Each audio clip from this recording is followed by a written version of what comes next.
नदी में नाव का, शरीर में पाव का, और पूजन और कथा में भाव का बड़ा महत्व होता है। जो इसको समझ गया उसकी जिंदगी सार्थक हो गई। नदी में जो नाव है वो भी मंजिल तक पहुंचाने वाली है, शरीर में जो पांव हैं ये भी मंजिल तक पहुंचाने वाले हैं, और हृदय में जो कथा के प्रति या भगवान के प्रति, पूजन के प्रति जो भाव है ये भी मंजिल तक पहुंचाने वाले हैं। इन तीनों का काम एक जैसा है। नाव भी आपको मंजिल तक लेकर जा रही है।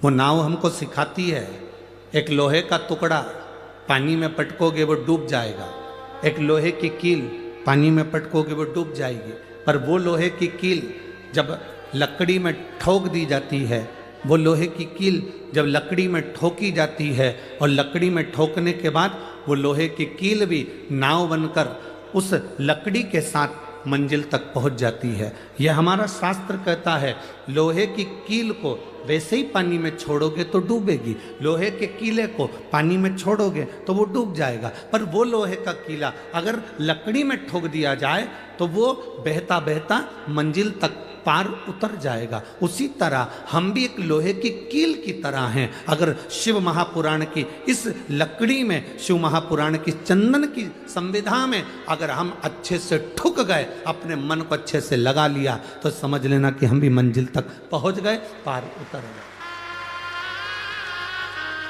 अब कोई कहे गुरुजी आप हमको लोहे की कील कर रहे हो, कोई कहे गुरुजी आप हमें लोहे का कीला कर रहे हो। मनुष्य लोहे की कील की तरह होता है। जैसे कीले पर जंग पड़ जाती है, उस जंग को निकालने के लिए उस पर थोड़ा सा कुछ ना कुछ लगाना पड़ता है। उसी तरह मनुष्य की जिंदगी में भी जंग पड़ती है, अहंकार की, काम की, लोभ की, आसक्ति की, वासना की, तृष्णा की। ये जंग हमारे शरीर पर चढ़ती जाती है, हमारे मन पर चढ़ती जाती है, हमारी इच्छाओं पर चढ़ती जाती है। जब हम इसमें भगवान की अविरल भक्ति का थोड़ा सा पेंट लगा देते हैं, भगवान की भक्ति का थोड़ा सा भजन का बल लगा देते हैं, तो हमारे शरीर पर जो ये अहंकार की जंग है, वासना की जंग है, तृष्णा की जंग है, काम आसक्ति की जो जंग है, वो निकल जाती है।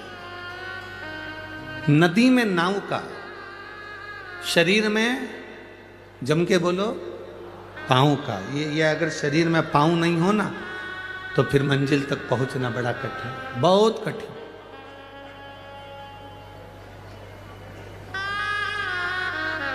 नदी में नाव मंजिल तक पहुंचा रही है, शरीर में पांव मंजिल तक पहुंचा रहे हैं। और हमारे कथा में जो हम आए हैं, इतनी इतनी दूर दूर से आप लोग यहाँ पहुँचे हैं, बड़ी दूर से चलकर, आराम से, गाड़ी से पैसा लगाकर 100 रुपये, 200 रुपये, 50 रुपये ऑटो वाले को देकर, गाड़ी में डीजल वीजल डलवा कर तुम यहाँ पहुँचे हो, तो इसमें तुम्हारा जरूर भाव होगा।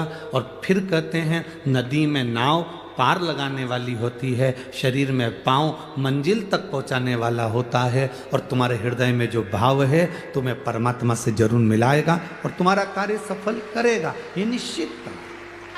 तुम्हारा भाव नहीं होता तो तुम यहाँ पहुंचते हैं।